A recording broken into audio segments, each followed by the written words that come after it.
Oi, pessoal, vou falar agora um pouco sobre propagação de incerteza. Suponha que você foi para o laboratório fazer um experimento, digamos o experimento de cada litro. Lá você vai soltar uma esfera de aço e medir a altura de queda entre dois pontos e o tempo, né, o intervalo de tempo de passagem dessa esfera por esses dois pontos. Com esse valor, com esses valores, você pode estimar, por exemplo, o valor da aceleração gravitacional. Você conhece os erros nas medidas de tempo, de intervalo de tempo e de comprimento, né, da altura. E aí você vai calcular o valor de G e também quer saber qual que é o erro dessa estimativa de G. Né? Num outro exemplo, você está fazendo um experimento de calorimetria, você aquece ou esfria um determinado material, mede a massa dele, mede a variação de temperatura e procura calcular o calor específico. Ou seja, de novo, você conhece os erros da massa, né, que você mediu na balança, da variação de temperatura, dependendo do termômetro que você utilizou, mas você também quer saber o erro daquele cálculo do calor específico. E esses dois problemas que eu exemplifiquei são problemas de propagação de incertezas, né, que eu vou mostrar agora como fazer esse cálculo. Mas antes, eu preciso fazer um alerta para vocês. Cuidado para não negligenciar erros. Né? Muitas vezes você faz um experimento e você supõe que o erro predominante no seu experimento é um erro de escala, né? Ou são erros de escala. E nem sempre é assim. Né? Ou seja, algumas vezes sim, outras não. Né? Por exemplo, nesse primeiro experimento que eu citei, de queda livre, você poderia fazer o experimento da forma mais simples assim. Coloca uma esfera de aço presa num eletroímã, né? Coloca um sensor aqui bem próximo da esfera, no meu desenho está um pouco, né, diferente, mas imagina que você coloca aqui bem próximo, de forma que a esfera, quando ela é solta, ela passa pelo sensor basicamente, ou seja, ela ativa o sensor praticamente do repouso. E aí ela vai passar por um segundo sensor, você mede o H, mede o ΔT, com esses valores aqui, você consegue estimar o valor de G. E aí você vai lá, calcula o valor de G e estima o erro usando propagação de erros, como se os únicos erros do seu problema fossem erros de escala, ou seja, a medida do H, se os sensores estiverem bem alinhados, você consegue manter em alguma coisa, né, o erro dessa medida em alguma coisa em torno de 1 milímetro, né, utilizando uma régua mesmo. E o intervalo de tempo, né, a gente tem sensores aí com uma precisão de 1 milissegundo, né, ou até maior do que isso, ou seja, um erro muito menor que esse, né, mas pelo menos 1 milissegundo.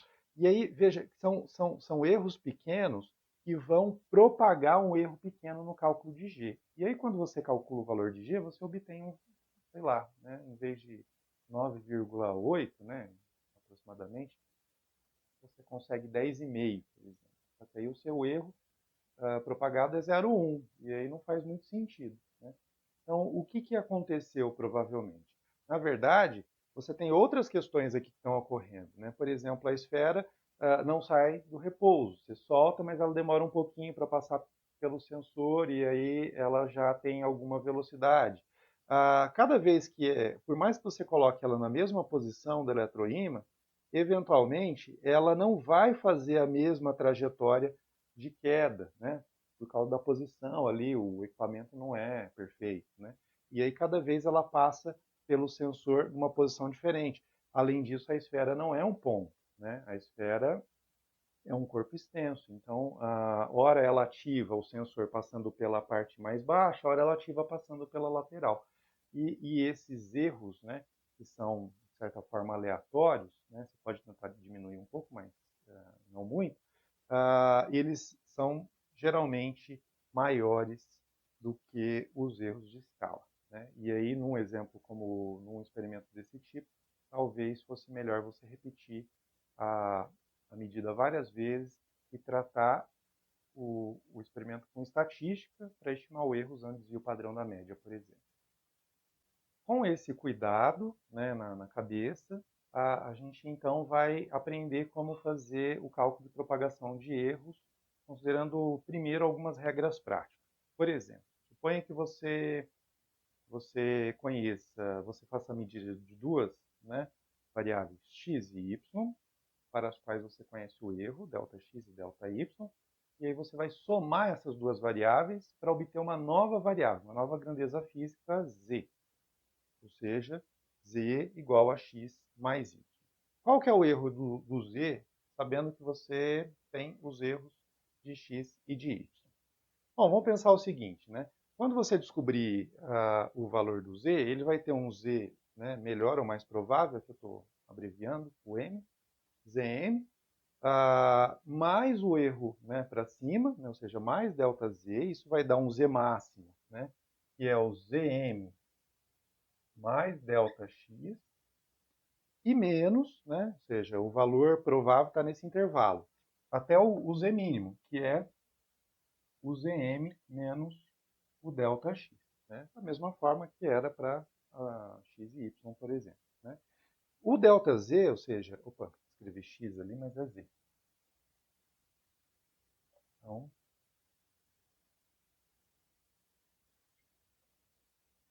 o ΔZ, quem que é? É a soma, é a diferença do z máximo menos o z mínimo. Se você subtrair, vai ficar zm menos zm dá zero. ΔZ menos ΔZ dá 2ΔZ, dividido por 2. Ou seja, ΔZ é o z máximo menos o z mínimo dividido por 2. Ou seja, esse intervalo dividido por 2 dá metade dele. Né? Bom, como que a gente consegue o z mínimo para começar? Né? Veja, se eu estou fazendo uma soma de duas variáveis, como que eu obtenho o menor valor dessa nova variável? É somando os menores valores das outras duas. Né? Uma soma, então eu somo os dois menores. Então, x mínimo mais y mínimo. E o máximo? Mesma coisa. Né? Você soma os valores máximos das duas. Né? X máximo mais y máximo. E aí eu jogo, então, essa fórmula aqui, ΔZ, é z máximo menos z mínimo sobre 2, então vai ficar assim, z máximo é o x máximo mais y máximo. O x máximo é o xm mais ΔX, ou seja, é o valor mais provável mais o erro. E o y máximo, mesma coisa. Então, a soma, né, aqui. Né? Menos daqui, né, o valor mínimo. Né? O valor mínimo do z é a soma do do x mínimo e o z mínimo. E o x mínimo é x, o mais provável, né, o x melhor, menos o erro, mais o y mínimo, que é o y mais provável, menos o erro. Né? Bom, se você agora fizer essa conta, você vai ver facilmente que o xm aqui subtrai, né, o xm, então dá zero. O ym é a mesma coisa, né? Ym menos ym cancela. O ΔX vai ficar ΔX menos ΔX vai dar 2ΔX. Dividido por 2, esse 2 daqui, vai virar ΔX. E o ΔY é a mesma coisa. ΔY menos ΔY, a gente vai ter 2ΔY dividido por 2, isso dá ΔY. Então, quando você soma duas grandezas físicas, o erro da grandeza física resultante é igual à soma dos erros das grandezas físicas anteriores. Né? E o erro do ΔX e do ΔY você precisa estimar de alguma forma, né? Se foi, de novo, né, aquela questão de não negligenciar os erros. Você está fazendo um experimento, que o erro é um erro de escala, você percebe isso fazendo o experimento, você tem essa certeza, então você usa o erro de escala. Se não for, você pode usar algum erro com base em algum cálculo estatístico, né? Um desvio padrão da média, né? Alguma coisa assim. Bom, e agora como que fica a diferença? Eu não vou refazer todo esse procedimento, porque a ideia é a mesma, né? Mas eu vou mudar aqui. Ó. Imagina que em vez de mais, fosse menos. Então, vou colocar aqui embaixo. Ó. Você está fazendo z, é x menos y. Quem é o ΔZ? Isso aqui permanece igual, né? Ou seja, ΔZ é o z máximo menos z mínimo sobre 2, né? Isso não muda. Mas isso aqui muda. Quem que é o menor valor de z, considerando que você está fazendo a diferença de x e y? Olha, o menor valor de z vai ser quando eu pego o menor valor de x e subtrai o maior valor de y. Né? Porque se eu subtrair o menor valor de y, eu não vou ter um número menor, vou ter uma coisa intermediária. Então, eu quero o mínimo. Então, eu pego o menor desse e subtrai o maior do outro. Então, em vez de x mínimo mais y mínimo, vou fazer x mínimo menos y máximo. Da mesma forma, o máximo, como que eu faço? Eu pego o máximo do x, ok? Só que aí eu subtraio o mínimo, né, do y. Então, menos mínimo. E aí eu substituo isso aqui naquela forma que está aqui, e aí vai trocar alguns sinais, né? Então, vamos substituir o z mínimo e o z máximo na fórmula ΔZ. Aí, como que vai ficar? Então, aqui é o z máximo. O z máximo é x máximo, que é xm mais ΔX, aqui está ok, né? Só que é menos, então, vamos considerar esse sinal agora, o y mínimo. O y mínimo é ym menos ΔX. Então, vai ficar menos o ym, só que menos menos ΔY vai ficar mais. A gente preserva o sinal de mais aqui. Então, não muda, né? Não vou marcar. Agora, aqui vai ficar menos o z mínimo é o x mínimo, então xm menos ΔX, tá ok, menos agora o y máximo. E o y máximo é ym mais ΔY, vai ficar menos aqui, né, desse sinal, menos ym, menos ΔY, e aí a gente preserva aquele sinal negativo, esse aqui, né? Se você teve alguma dificuldade para entender esse raciocínio, né, faça essa conta separada, não como eu fiz aqui. Aí você vai enxergar melhor. Então, o xm cancela com xm da mesma forma, né, subtraído a zero, menos ym menos ym vai ficar mais ym, de novo, dá zero, cancela. Δx menos menos Δx vai dar mais Δx, que é 2, dividido por 2, vai ficar só o Δx, e ΔY menos menos ΔY, 2 ΔY sobre 2 ΔY. Ou seja, o resultado, se você soma x com y, ou se você subtrai x de y, o erro da nova variável, ΔZ, é a soma dos erros das duas variáveis, ou seja, para a soma e para a diferença, né? Bom, e se você tiver várias somas e várias diferenças, né, ou várias diferenças, né, como que fica? Não vou fazer todo esse procedimento, mas a ideia é a mesma.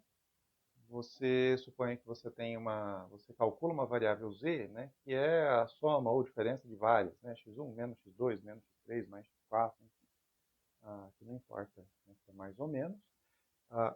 O erro dessa variável vai ser a soma dos erros de cada uma dessas variáveis. Simples assim. Sempre a soma. Lembrando que ΔX, né, ΔX1, ΔX2, ΔX3, assim por diante, é sempre uma variável positiva, né? Aquele mais ou menos que aparece é quando a gente expressa ele junto com a medida, mas o valor do erro é sempre um valor positivo. Um exemplo de diferença, né, que você poderia fazer, existem diversos, mas imagina que você vai medir o volume de um objeto colocando ele imerso em um líquido, né, em água, por exemplo, né? Então você mede inicialmente o volume de um becker, né, um recipiente, com líquido, né, V1, depois joga o objeto lá e você tem o novo volume. Aí você faz a diferença, né, para achar o volume do objeto que você colocou ali imerso. E aí o erro, ó, um erro aqui, né, mas eu ia falar, ΔV igual a ΔV2 mais ΔV1. Você vai somar os erros das medidas, né? Quando você faz essa medida V1, você vai ter um erro em função dessa escala. Quando você medir o V2, você vai ter um erro também, que se for o mesmo recipiente, tem que ser, né? E é o mesmo erro. Então, você vai somar os dois para obter o erro dessa diferença na medida. Vamos achar a regra prática para um outro caso, o caso do produto de duas grandezas. Então, você tem x e y, você conhece os erros de x e de y, aí você calcula o produto para achar uma nova variável, variável z, e aí você quer saber qual é o erro do ΔZ. Então, Vamos usar aquele resultado que a gente tinha obtido antes, que ele é geral, né? Quem que é o ΔZ? É o valor máximo menos o valor mínimo dividido por 2, porque aí eu tenho metade do intervalo, né? Está aqui. Veja, o produto de duas variáveis é o cálculo de uma área, né? Matematicamente, né? Ainda que não represente fisicamente uma área, sei lá, o produto de duas grandezas quaisquer aí que você esteja fazendo no laboratório, mas matematicamente é o produto de uma área. Então você pode entender, desenhar um retângulo, né, um deles com a magnitude, né, representando um lado e o outro representando o outro lado. E aí você pode pensar assim, olha, o xm tem um erro. Significa que o valor mínimo dele é xm menos ΔX, né? Ou seja, isso aqui para cá, e aí eu vou desenhar isso aqui assim, ó. E ele podia ser um valor máximo xm mais ΔX. Mesma coisa. E aí eu vou desenhar também o prolongamento desse lado aí do retângulo. O YM, mesma coisa, ele tem um erro. Ele vai ter um erro ΔY para baixo, né? Então, aqui, ΔY, e um erro para cima. Então, o valor mínimo dele seria isso aqui, e o valor máximo dele, então, ficaria aqui. Ou seja, no cálculo do Z, você tem um valor de área máximo, né, um Z máximo, que seria a área total disso aqui, ou seja, quando você tem o máximo de ΔX, o máximo de ΔY, e você tem um valor mínimo de Z, que seria a área mínima, quando você tem um mínimo de ΔX e um mínimo de o mínimo de Y e o mínimo de X e o mínimo de Y. Não sei se eu falei isso para X, mas o mínimo de x e o mínimo de y, né? E no outro caso, o máximo de x e o máximo de y. Aí o que a gente faz? Calcula a diferença das duas áreas, né? Então, tem várias formas de fazer. Quando você faz a diferença, na prática, o que você está calculando é a área disso aqui, ó, né? Você pega o máximo, esse retângulo maior, menos esse menor, você está obtendo essa área que está representada aqui. Então, a gente pode fazer assim, né? Ó. Vamos fazer o cálculo, por exemplo, disso aqui primeiro. Ó, né? Então, quem que seria isso? Isso aí vai ser... e aí, veja, eu não estou usando a fórmula dessa forma. Né? Eu estou já calculando a área total. Né? Vamos fazer, eu acho que é melhor fazer do jeito que está aqui. Então, eu vou pegar a área máxima. Quem que é a área máxima? É quando eu faço o xm mais ΔX vezes o yn mais ΔY, ou seja, esse comprimento vezes esse comprimento, né, lado vezes lado, mais, e aí eu acho que não vai caber, então eu vou já dividir por 2 aqui e continuar aqui. Está dividindo por 2. Mas não, menos, né? Menos o valor mínimo, que seria o xm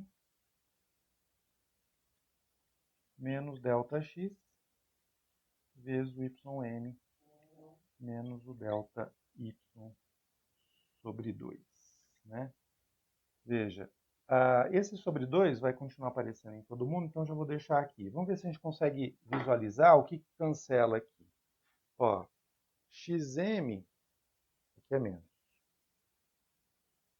né? Que é desse menos aqui. xm vezes ym vai cancelar com xm vezes ym, então eu nem vou escrever. O ΔX ym, então vamos fazer assim, ó. Esse aqui cancelou com esse aqui. Agora, xm ΔY tem aqui. Também tem aqui. Vai somar, por quê? Xm ΔY positivo, menos xm menos ΔY fica mais, né? Então vai ser 2xm ΔY. ΔX ym vai aparecer aqui também, só que vai somar. Menos menos mais, ΔX ym. Então, duas vezes, vou colocar ym ΔX. Né? E aí o ΔX, ΔY vai cancelar. ΔX, ΔY, ΔX, ΔY. Menos, menos, menos. então vai dar menos, e aí cancela. E aí o resultado é esse aqui. O produto da variável x vezes o erro da variável y, mais o produto da variável y vezes o erro da variável x. Lembra a derivada, né? Não é por acaso. No caso do quociente, a ideia é parecida, claro que não vai ter interpretação diária, mas você pode fazer esse mesmo raciocínio usando esta equação, e aí você vai chegar nesta expressão.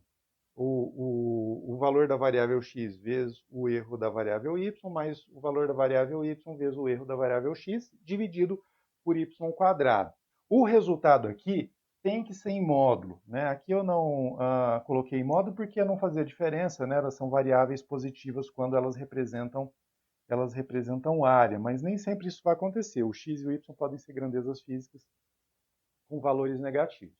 E na propagação de erro, você não pode subtrair erros, eles sempre vão sendo acrescentados. Então, por isso, o valor aqui tem 100 módulos, da mesma forma como está lá. E da mesma forma, isso aqui lembra a derivada, né? A derivada da razão, mas aí o sinal na derivada seria negativo. Mas como a gente tem que somar, o erro tem que ficar positivo aqui.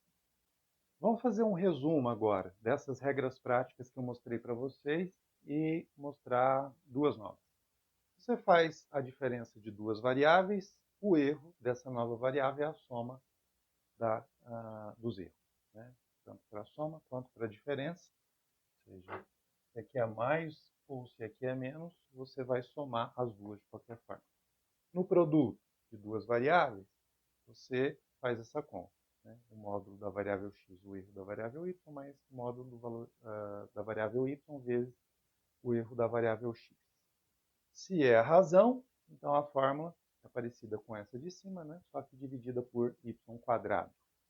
No caso da potência, então você tem uma variável elevado a um número, né? Sei lá, 2, 3, 5,4. Então, quem que vai ser o erro? Vai ser o n, né? Cai esse n aqui, o módulo da variável x elevado a n menos 1 vezes o erro dessa variável. Também, veja, né? Tudo vem da derivada. Multiplicar pela constante. Então, você vai multiplicar o erro também pela constante. Bom, esses são casos individuais, né? Eu falei, considere uma soma, um produto, uma potência. Mas pode acontecer, né? E aí você se pergunta, mas e se eu tiver uma coisa assim mais complicada como essa aqui, ó? E isso nem seria o mais complicado, né? Seria só um pouco mais. Veja, você tem um quociente, mas você tem uma multiplicação por constante, você tem um produto e, além disso, você tem uma potência. Ou seja, eu misturei todo mundo aqui. Como que você faz nessa situação? Você, até agora, considerando essas regras práticas que eu ensinei, você só consegue fazer de 2 a 2. Então, você teria que isolar as variáveis e fazer uma por uma. Então, você ia ter que fazer o seguinte. Primeiro, pegar o x ao cubo e calcular o erro do x ao cubo, usando a regra da potência. Aí você chama o x ao cubo de uma nova variável, vamos supor w, né? E aí você vai pegar o w e vai considerar que ele multiplica pela constante. E aí você usa a regra da constante e calcula o erro de c vezes w. Aí você chama c vezes w de uma outra letra, não sei, p, né? E aí você tem t aqui vezes y. Aí você vai usar o erro do produto. Ou seja, t vezes y, né? Aí usa aquela forma. Lembrando que o erro do t é o erro que você calculou, da constante vezes o x ao cubo, e para fazer o erro da constante vezes o x ao cubo, você teve que calcular o erro do x ao cubo. E aí, no fim, bom, aí você tem que fazer o erro do w ao quadrado, e aí, no fim, você faz o erro do quociente. É difícil? Difícil não, é trabalhoso, né? Você pode fazer dessa forma que eu estou falando agora, né? E acho que se você entendeu a lógica da coisa, você não vai ter tanto trabalho assim, né? É tudo conta de multiplicar, dividir, somar, né? E só para fazer uma coisa com cuidado, você pode usar uma planilha no computador e programar esse cálculo para ficar mais fácil você não cometer erros, né? Mas existe um outro jeito de você fazer conta com uma fórmula desse tipo, que é um pouco mais prática, e aí eu vou mostrar para vocês. Na verdade, existem várias formas, vou mostrar mais uma delas na sequência. Agora eu vou mostrar para vocês a fórmula geral para o cálculo da propagação de erro. Suponha que você tenha uma grandeza física que é uma função de outras grandezas físicas, x1, x2, x3 e assim por diante. Então, o erro da grandeza física z é calculada por esta expressão, ou seja, a derivada parcial de z em relação a uma das variáveis vezes o seu erro, mais a derivada parcial em relação a uma outra variável vezes o seu erro e assim por diante, né? Lembrando que esse termo aqui precisa ser em módulo, porque eventualmente isso pode dar negativo e na propagação de erros o erro nunca diminui o erro, tá? O erro propagado nunca é menor, ele sempre vai aumentando. Então, vamos olhar para essa. Pode parecer que essa fórmula seja muito complicada, mas é muito fácil de usar. Vamos recuperar algumas fórmulas da regra prática usando essa fórmula geral. Como que funciona? Então, por exemplo, se você tem z é a soma de duas variáveis, como eu tinha feito, né, anteriormente, eu chamei de x e y, mas é irrelevante, né? Então aqui x1 e x2 é a soma. Quem que vai ser o erro de z? Veja, a derivada de z em relação a x1 deriva parcialmente, né? Isso aqui em relação a x1. Aqui vai dar 0 no x2, né? E aqui vai dar 1. Então 1 vezes o erro do x1. Mais, deriva agora em relação ao x2, aqui dá 0, e aqui vai dar 1 vezes o erro da variável x2. E como são apenas duas, a gente para por aqui, né? E aí, portanto, o resultado o erro é a soma dos erros. Se você fizesse a diferença, veja que daria a soma de qualquer forma, porque o resultado da derivada tem que ser em módulo, então ela ficaria mais de qualquer forma. E agora no produto? Então você tem x1 vezes x2. A derivada de z em relação a x1. Se você deriva isso aqui parcialmente em relação a x1, sobra o x2, vezes o erro do x1. Aí deriva em relação ao x2, então sobra o x1, vezes o erro do x2, né? Que foi a fórmula que a gente encontrou para o produto, né? Lá foi x vezes delta y mais y vezes delta x. É a mesma coisa, né? Só estou chamando aqui de nomes diferentes as variáveis.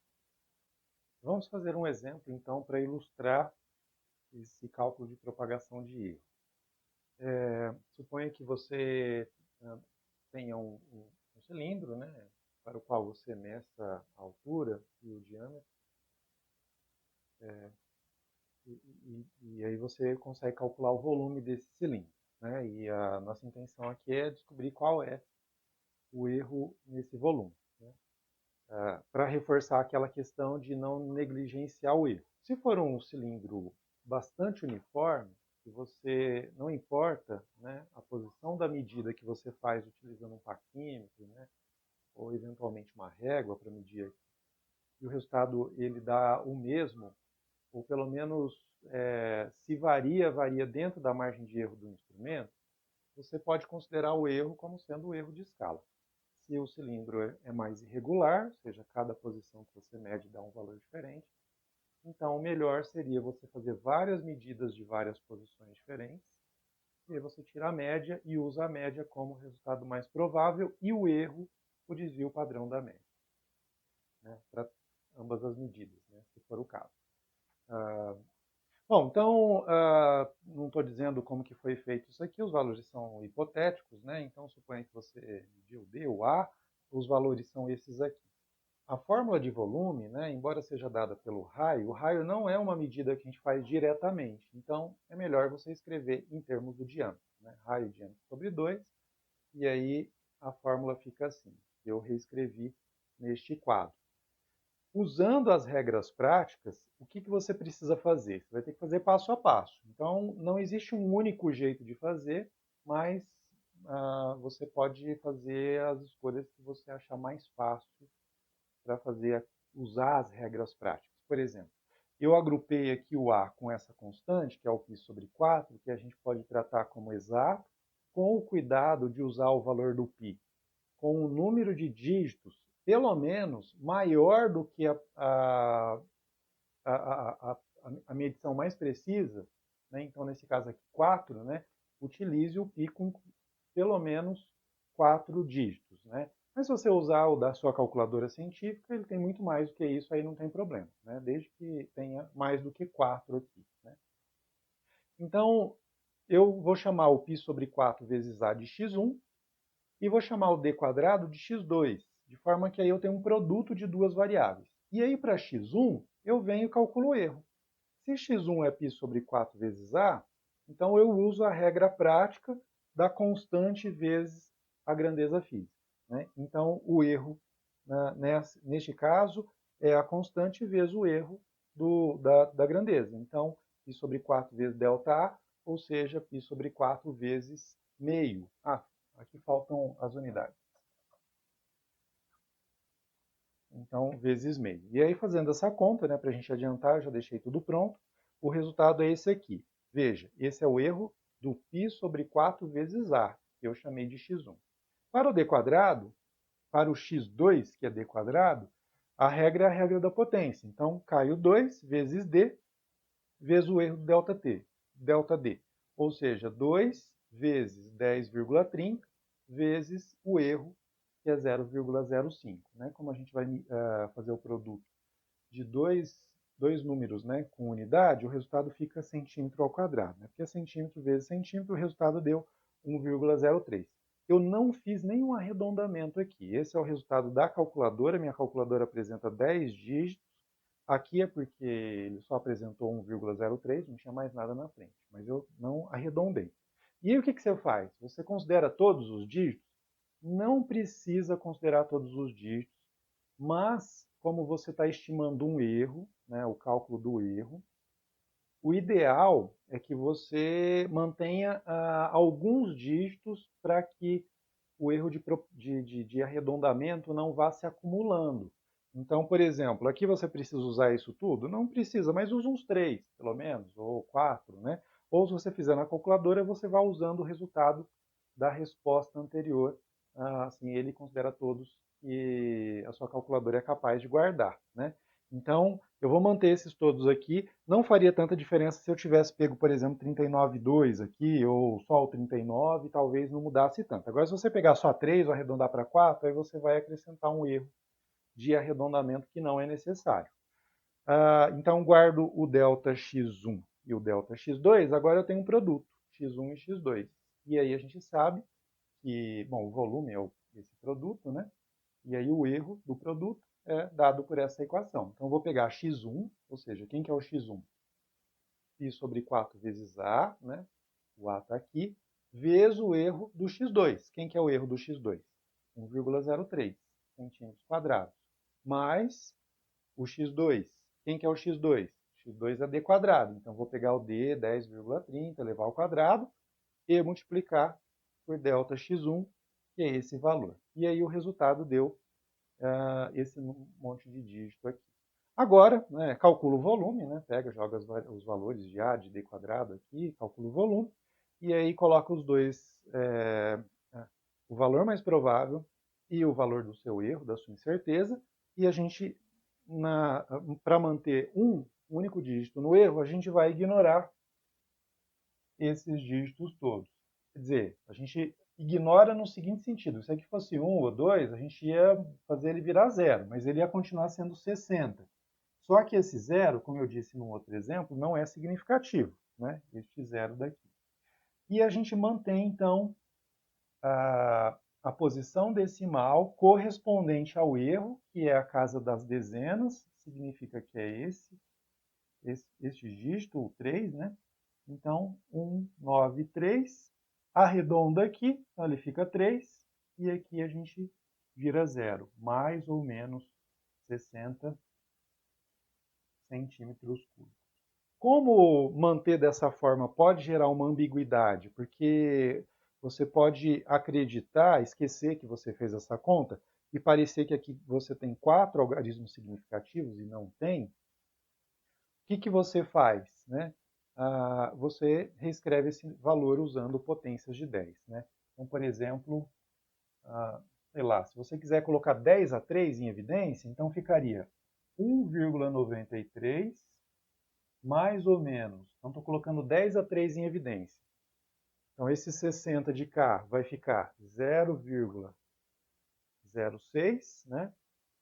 Vezes 10 a 3 centímetro quadrado. Ou seja, a gente tem 3 algarismos significativos, um único dígito para o erro coincidindo com a posição decimal do último dígito do valor mais provável. Agora, se você achou muito trabalhoso calcular o erro usando aquelas regras práticas, em que você tem que ficar dividindo, né, a fórmula entre produtos, quocientes, potências e assim por diante, você pode usar a fórmula geral. Então, o resultado tem que ser o mesmo, exatamente o mesmo. Né? Ainda que você faça alguns arredondamentos, no final o resultado tem que ser igualzinho. Então, como que ficaria nesse caso? Né? Eu apaguei aquelas contas que a gente fez aqui, e aí vamos pensar na regra prática. A gente tem o volume, ele depende de duas variáveis, né, o A e o D, né, o D de dado. E aí, portanto, né, o cálculo do erro do volume aqui ficaria assim: a derivada do volume em relação a uma das variáveis, por exemplo, A, isso em módulo, a derivada parcial, vezes o erro dessa variável, mais a derivada parcial do volume em relação a outra variável, em módulo vezes o erro do D. Bom, essa derivada é fácil de fazer, né? Uma derivada, assim, a fórmula é pequena, né? Então, veja, a derivada do V em relação a derivada parcial. A gente ignora o D, né? Como se ele fosse constante. E aí o resultado vai ficar assim, π sobre 4, D quadrado, né? A gente está derivando em relação a A, então ele é como se fosse constante. E a derivada do A em relação a A dá 1, né? Eu não vou escrever. O produto aqui continua o mesmo. Vezes o erro do A. Mais, deriva em relação ao D de dado agora. Então, π sobre 4 vezes A, constante. E aí a derivada do D quadrado vai ficar 2 vezes D, né? Então cai o 2, e vezes o erro do D, né? Do diâmetro. Para facilitar a conta, você pode querer, por exemplo, ver aqui o que é comum, né? Por exemplo, π sobre 4 e um valor de D, né? E aí você vai ter D vezes ΔA, mais, tiro o π sobre 4, tirei o D, então sobrou 2 vezes A vezes ΔD. E se você pega agora os valores, né? Ó, π sobre 4 vezes D, 10,30. Abre parênteses, 10,30 vezes meio, que é o ΔA, mais 2 vezes A, 2 vezes 23,2, vezes ΔD, 0,05. O resultado é rigorosamente, eu estou conferindo aqui a fórmula nas minhas anotações, o resultado é rigorosamente o mesmo, 60,4293, paraná, né? Mas como a gente viu que não interessa, a gente vai manter um único algarismo significativo, então isso aqui é 6, vamos escrever em potência de 10, vezes 10 a 1, a unidade de medida é centímetros ao cubo. E é isso sobre propagação de erro.